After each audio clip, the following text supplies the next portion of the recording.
विरोधकांचा हा फक्त रडीचा डाव, भाजपच्या महिला नेत्याचा विरोधकांवर हल्ला।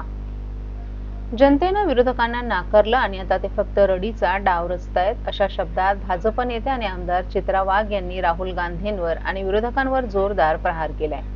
लोकसभा निवडणुकीतील निकालानंतर विरोधकांनी केलेले आरोप म्हणजे पराभव झाकण्याचा प्रयत्न असल्याचं सांगत, आमचा विजय झाला तर सगळं ठीक, पण आम्ही हरलो की निवडणूक आयोगावर आरोप हा विरोधकांचा ठरलेला रडीचा डाव असल्याचं त्यांनी सांगितलं। ठाणे महापालिकेच्या कळवा येथील छत्रपती शिवाजी महाराज रुग्णालयाची पाहणी केल्यानंतर माध्यमांशी बोलताना त्यांनी ही प्रतिक्रिया दिली। लोकसभा निवडणुकीत आमच्या अपेक्षेपेक्षा कमी जागा मिळाल्या, परंतु आम्ही दुसऱ्याच दिवशी कामाला लागलो। आम्ही गावागावात जाऊन केंद्र आणि राज्य सरकारच्या योजना लोकांपर्यंत पोहोचवल्या, मात्र विरोधकांना सोयीचं राजकारण करण्याची सवय झालीय। लोकांनी त्यांना नाकारले हे ते मान्य करायला तयार नाहीत, त्यामुळेच त्यांचा हा रडीचा डाव आहे असंही त्यांनी सांगितलं। आमचा विजय झाला तर सगळं ठीक, पण आम्ही हरलो तर निवडणूक आयोगावर आरोप हे योग्य नाही। लोकांनी दिलेला जनाधार मान्य करायला हवा। महाराष्ट्र आज प्रगतीच्या मार्गावर आहे। जनता समाधानी आहे, कारण देवेंद्र फडणवीस यांच्या नेतृत्वाखालील महायुती सरकार कार्यक्षमतेनं काम करत असल्याचंही त्यांनी सांगितलं।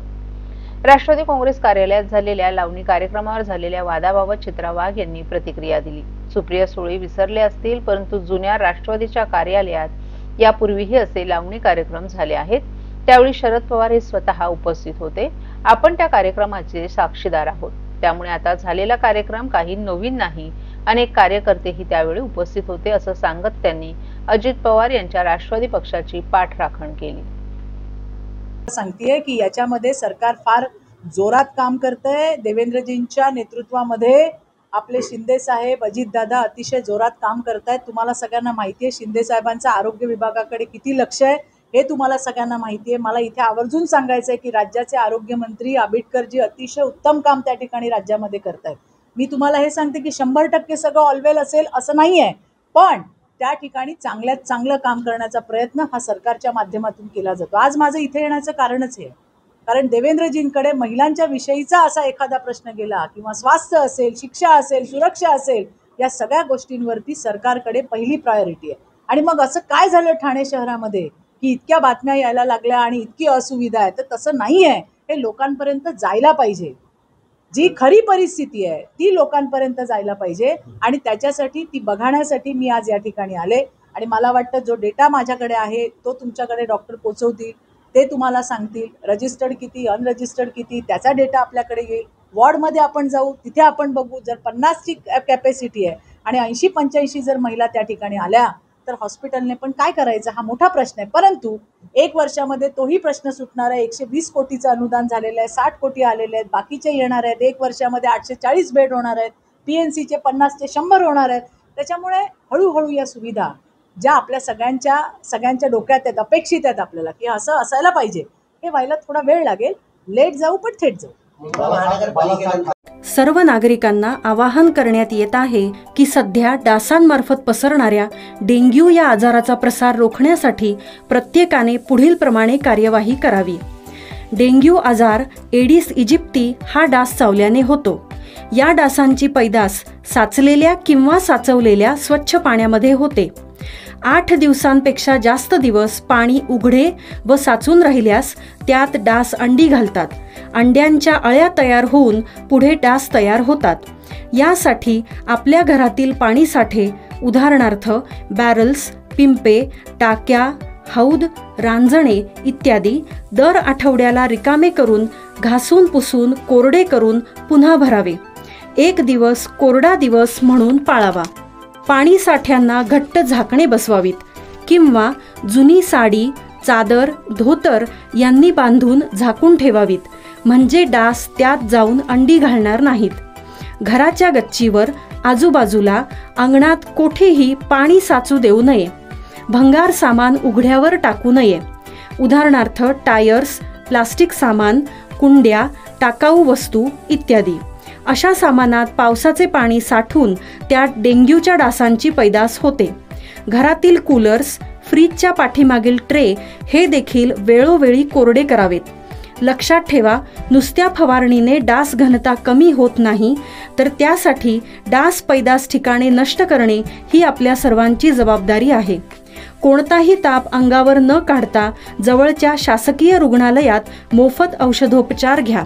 अशा प्रकारे नागरिकांनी सहकार्य केल्यास डेंग्यूचा प्रसार रोखणे सहज शक्य आहे.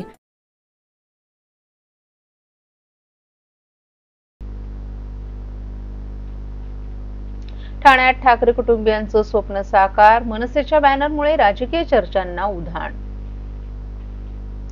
मनसेकडून उपमुख्यमंत्री एकनाथ शिंदे यांच्या घराच्या हाकेभर अंतरावर नितीन कंपनी चौकात लावण्यात आलेला एक बॅनर सध्या राजकीय वर्तुळात आणि सोशल मीडियावर चर्चेचा विषय झाला. या बॅनरवर स्वर्गीय बाळासाहेब ठाकरे, उद्धव ठाकरे आणि राज ठाकरे या तिघांना एकत्र आणत महाराष्ट्राचं स्वप्न साकार झाल्याचं भाकीत केलं आहे. विशेष म्हणजे या बॅनरवर तिघांच्या फोटो मागे महाराष्ट्राचा नकाशा काढत मोठ्या संख्येनं कार्यकर्ते जल्लोष करताना दाखवण्यात आले आहेत. 1 तारखेला मनसेचा मोर्चा आधी मनसेकडून लावलेल्या बॅनरची मोठ्या प्रमाणात चर्चा सुरू झाली आहे. या बॅनरमुळे आगामी निवडणुकीत ठाकरे बंधू एकत्र येणार असल्यानं कार्यकर्त्यांमध्येही मोठा जल्लोष दिसून येतोय. नेमकं या कार्यकर्त्यांची काय भावना आहे हे जाणून घेण्यासाठी या बॅनरचा आढावा घेत या कार्यकर्त्यांशी संवाद साधण्यात आला.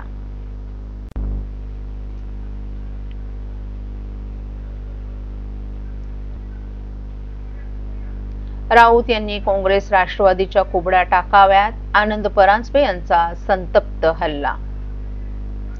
शिवसेना शिंदे गटाचे खासदार आनंद परांजपे यांनी आज पत्रकार परिषदेत विरोधी पक्षांवर तीव्र निशाणा साधला. संजय राऊत, रोहित पवार, जितेंद्र आव्हाड आणि ठाकरे यांच्यावर त्यांनी थेट टीका केली. संजय राऊत यांच्यावर बोलताना परांजपे यांनी जर हिंदुत्व आणि स्वाभिमानाचा विचार जिवंत असेल तर राऊत यांनी काँग्रेस आणि राष्ट्रवादी शरद पवार गट यांच्या कुबड्या टाकाव्यात. बाळासाहेब ठाकरे म्हणाले होते, माझी शिवसेना काँग्रेस झाली तर दुकान बंद करेन हे त्यांनी लक्षात ठेवावं. त्यांनी पुढे राऊतांना आत्मपरीक्षण करण्याचाही सल्ला दिला. रोहित पवारांवर बोलताना रोहित पवारांना नेतृत्वाची आता घाई झालीये. दुसऱ्यांवर बोलण्याऐवजी स्वतःच्या पक्षातील पडझडीकडे त्यांनी लक्ष द्यावे असा त्यांनी सल्ला दिलाय. तर आदित्य ठाकरे यांच्यावर मतदार याद्यांबाबत आरोप करताना त्यांनी विचारलं, 19,000 बोगस मतं आता आठवतात, परंतु लोकसभा निवडणुकीत आठवली नाहीत का, असा सवाल त्यांनी उपस्थित केला. तसंच जितेंद्र आव्हाड यांच्यावरही त्यांनी तीव्र हल्ला चढवला. आव्हाडांच्या मतदारसंघातच 19,000 दुबार नावं आहेत, तरी ते इतरांवर आरोप करतात, ते नकलाकार असल्याचंही त्यांनी सांगितलं. साखर संस्था चौकशीबाबत परांजपे यांनी मुख्यमंत्र्यांनी चौकशी लावणं योग्य आहे, ज्यांचं मन स्वच्छ आहे त्याला डर कशाला, असं त्यांनी सांगितलं. शेवटी त्यांनी लाडकी बहीण योजना निरंतर सुरू राहील, तसंच महायुती म्हणून ठाण्यातील जागा वाटपाचा निर्णय उपमुख्यमंत्री एकनाथ शिंदे घेतील असं सांगितलं. शिवसेना उभाठामध्ये जिवंत असेल, वंदनीय शिवसेना प्रमुख बाळासाहेब ठाकरेंचे स्वाभिमान जागृत असेल तर पहिल्या 2 कुबड्या ज्या त्यांनी घेतल्यात ना, एक काँग्रेसची आणि एक राष्ट्रवादी काँग्रेस शरदचंद्र पवार गटाची, ह्या कुबड्या त्यांनी पहिले टाकून द्याव्यात. ज्या परमपूज्य बाळासाहेब ठाकरेंनी सांगितलं होतं की ज्या दिवशी माझी शिवसेना काँग्रेस होईल त्या दिवशी माझं दुकान बंद करेल, त्यामुळे भांडूपच्या भोंग्यांनी कधीतरी शिवसेना प्रमुखांचे विचार, शिवसेना प्रमुखांनी दिलेला हिंदुत्वाचा विचार, शिवसेना प्रमुखांनी दिलेला मराठी माणसाचा स्वाभिमान याचं आत्मचिंतन करावं आणि नंतर फुकटचे सल्ले दुसऱ्यांना द्यावे. असं आहे ना की त्यांनी 2 कुबड्या घेतल्या आहेत. शिवसेना उभाठाने सध्या 2 कुबड्या घेतल्या आहेत, एक काँग्रेसची आणि एक राष्ट्रवादी काँग्रेस शरदचंद्र पवार गटाची. त्या कुबड्या पहिले त्यांनी टाकाव्या, मग दुसऱ्यांना सल्ले द्यावेत.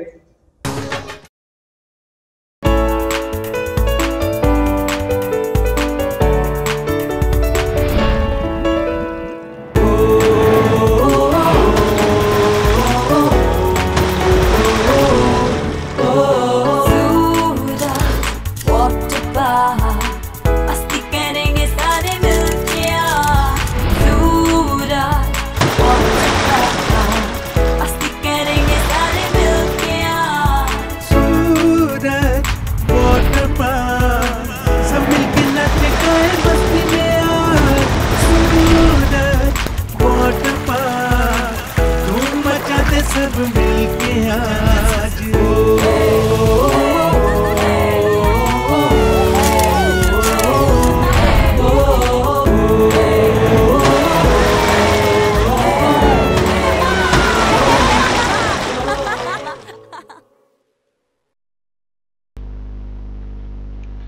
ठाणे शहरात आपला दवाखाना चालवणाऱ्या मेडॉन गो हेल्थ प्रायव्हेट लिमिटेड कंपनीवर ठाणे महापालिकेनं दंडात्मक कारवाई करण्याबरोबरच या ठेकेदाराला काळ्या यादीत टाकलं आहे। 4 दिवसांपूर्वी आमदार संजय केळकर यांनी आपला दवाखान्याच्या ठेकेदाराचा अनियमित कारभार चव्हाट्यावर मांडून बिंग फोडलं होतं। त्यानंतर पालिकेनं सारवासारव करत कारवाईचे कागदी घोडे नाचवले।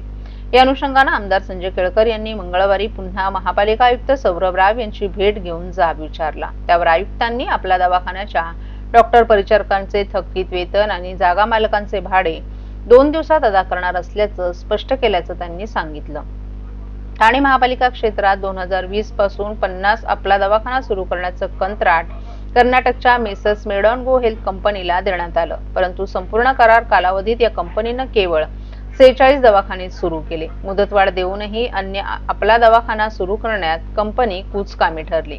आपला दवाखाना येथे तपासणी करता येणाऱ्या रुग्णांसाठी प्रति रुग्ण 150 रुपये प्रमाणे महापालिकेमार्फत देयक अदा करण्यात येत आहे। तरीही आपल्या दवाखान्यांमध्ये कार्यरत डॉक्टर परिचारिका आणि कर्मचाऱ्यांचं वेतन देखील अदा करण्यात आलं नाही। ही बाब दवाखान्याच्या कर्मचाऱ्यांनी आमदार संजय केळकर यांच्याकडे जनसंवाद उपक्रमात मांडली होती। त्यानंतर आमदार केळकर यांनी जाब विचारल्यानंतर जागे झालेल्या पालिका प्रशासनानं कंपनीच्या 3.25 कोटींच्या बँक गॅरंटीमधून डॉक्टर कर्मचाऱ्यांचं वेतन आणि जागांचं भाडं अदा करण्याचा निर्णय खास पत्रकार परिषद घेऊन जाहीर केलाय। आज आयुक्तांच्या बरोबर शहरामधल्या निरनिराळ्या विषयांच्या संबंधामध्ये भेट घेतली। संबंधित खात्यांचे अधिकारी हे सुद्धा त्या ठिकाणी उपस्थित होते। नुकताच जो आपण आपला दवाखाना या विषयाबद्दल फार मोठा त्यांना पगार मिळालेले नाहीत, त्याच्यामध्ये अनियमितता आहे, ते बंद झाले, याच्या संबंधी जे आपण आवाज उठवला होता, तर 2 दिवसामध्ये या सर्व डॉक्टरपासून कर्मचाऱ्यांना पगार त्यांचे जे आहे ते खात्यामध्ये जमा होणार आहेत। दुसरं म्हणजे त्या ठिकाणी हे जे दवाखाने ज्यांची भाडी थकलेली आहे, ज्यांच्या जागा घेतल्या होत्या, ती भाडी देखील 2 दिवसामध्ये दिली जाणार आहे। त्या ठेकेदाराला जो कर्नाटकमधला होता त्याला ब्लॅकलिस्ट पण केलेला आहे आणि त्याची दंडात्मक कारवाई जी आहे ती कठोरपणे केली जाणार आहे अशा प्रकारचं आयुक्तांनी सांगितलं। पण याला पर्यायी व्यवस्था पण उभ्या राहायला पाहिजे आणि त्याच्यामुळे ही शासनाच्या माध्यमातून, केंद्र आणि राज्य शासनाच्या माध्यमातून आरोग्य मंदिरं उभी करण्याचं काम आता सुरू झालेलं आहे। जवळजवळ 44 ठिकाणी ही आरोग्य मंदिरं उभी राहणार आहेत। मी आयुक्तांना स्पष्ट सांगितलं की याच्यावर योग्य पद्धतीने मॉनिटरिंग ठेवा, ही आरोग्य सेवा गोरगरीब आमच्या लोकांना योग्य पद्धतीने मिळते की नाही, नाहीतर आकडा मोठा 43 आरोग्य मंदिरं अजून वाढणार आहेत नोव्हेंबरपर्यंत आणि प्रत्यक्ष 68 पर्यंत जाणार आहेत। पण प्रत्यक्ष त्या ठिकाणी जर आरोग्य सेवा उपलब्ध नाही झाली तर ती योग्य होणार नाही आणि ती सगळी दक्षता जी आहे ती त्या ठिकाणी घेतली जाणार आहे। दुसरा विषय जो आहे तो फेरीवाला धोरण जे आहे हे यांनी वासनात गुंडाळलं होतं। आता काही अधिकारी जे आहेत ते निलंबित पण झालेले आहेत, जे साठलोटी चालू होती ती पण नाही आहेत आणि त्याच्यामुळे फेरीवाला धोरणाला प्राधान्य द्या। जागोजागी निरनिराळ्या प्रकारचे म्हणजे गॅसच्या शेगड्या, स्टोव सगळीकडे अशा पद्धतीचे जर झाले तर फार मोठा धोका सुरक्षेला पण निर्माण होऊ शकतो। त्यामुळे फेरीवाला धोरण हे ताबडतोब अंमलबजावणी करण्याकरता त्यांनी त्या ठिकाणी सूचना दिलेल्या आहेत।